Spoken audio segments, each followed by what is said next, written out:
So today we're going to mention the Derringer 9mm and if it's going to be a good concealed carry weapon or not.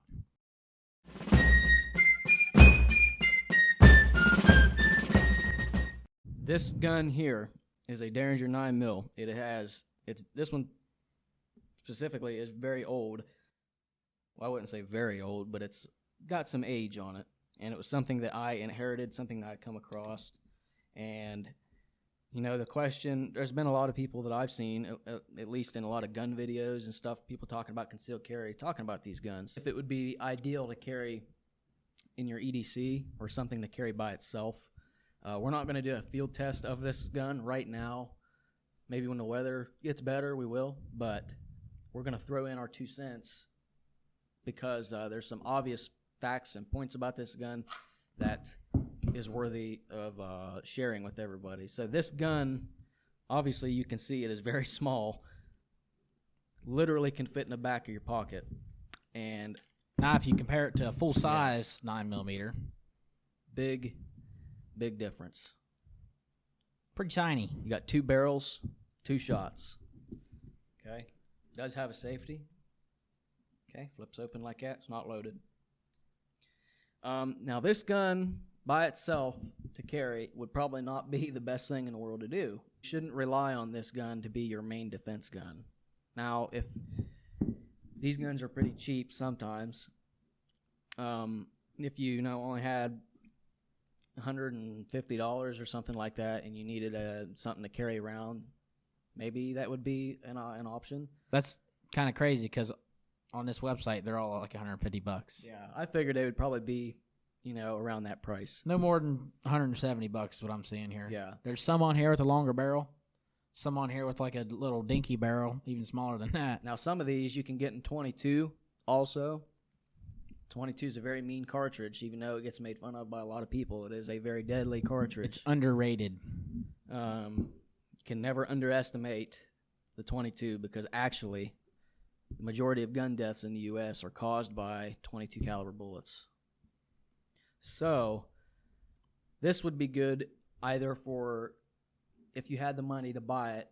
Say you only had $150 and you needed a gun real quick, you could buy it to get you by, or the best thing to do, in my opinion, would be just to save up and get you a semi-automatic pistol, whether it's a 9mm 45. I'm not going to get into the debate on which one's better. They're both equally good.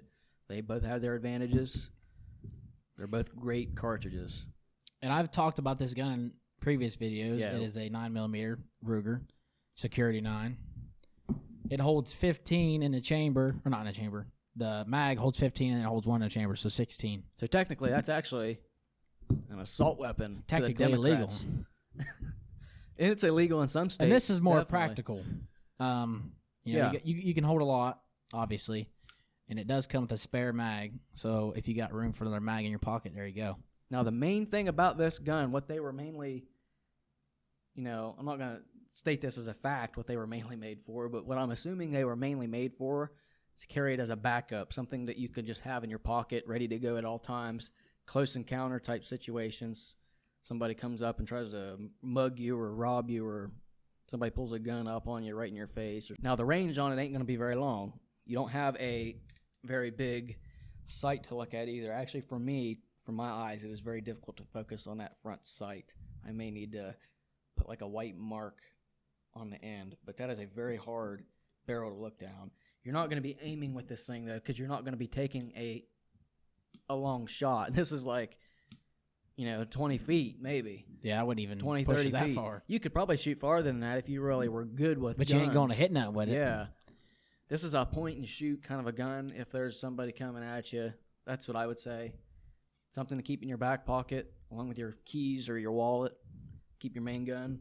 So I'd say this spring, when it gets warmer out, we're going to test and shoot all these guns on video for you guys. We're going to do a lot of different field tests. We're going to shoot our rifles as well. AKs, ARs, the difference between the cartridges and the damage. We're going to buy some turkeys and destroy them. The recoil, anything, stuff like that. Yes. So, with that being said, as the conclusion, yes, this is a good gun to use as a backup, not as your main gun. Keep it in your back pocket. as an emergency use gun. It may save your life. I would definitely trust my life with this gun. I would. So I got a question for y'all. Would you personally carry this gun every day by itself, or would you carry it as a backup, such as what he does? If it were me, I'd carry it as backup as well. I mean, I carry a 9mm. Sometimes I carry a 45. Yeah. Sometimes I carry them both. And also, if you have one, let us know in the comments. Yeah. Let us know if you got a 22 or a 9mm.